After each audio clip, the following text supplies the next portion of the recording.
First, let us learn what a duplicate is. Duplicate refers to a copy of the original. So, in order to prevent errors, we have to remove duplicates.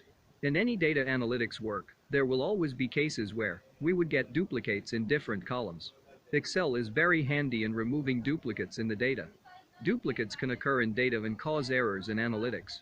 Duplicates occur when there is an incorrect submission of user data multiple times.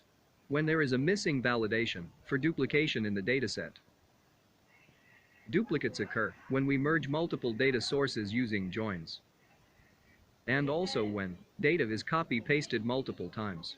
When duplicates are removed using Excel, we can choose a single column or multiple columns to check the data. Let us consider an example to understand it. Choose the column with a set of rows to remove duplicates. Here, you can see that there are many duplicates in this column. Let us select the entire column. After selecting it, click on Data, then move your cursor to the rightmost side of the data panel, and then click on Remove Duplicates. After selecting this option, a pop-up will appear. Since the required column is selected, all you have to do is select OK and proceed. Finally, you can see that all the duplicates are removed. Let us consider the following dataset as an example for removing duplicates with multiple columns.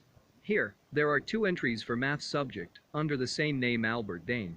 When removing duplicates for this, only the first row is retained. Let us choose the data to remove duplicates. Now, click on Remove Duplicates from the Data tab. A pop-up will occur to remove duplicates. Now, choose the columns where duplicates need to be checked. Once it is checked, click on OK. Another pop-up will appear which notifies that one duplicate value was found and removed. Also 3 unique values remain. This will be the final dataset.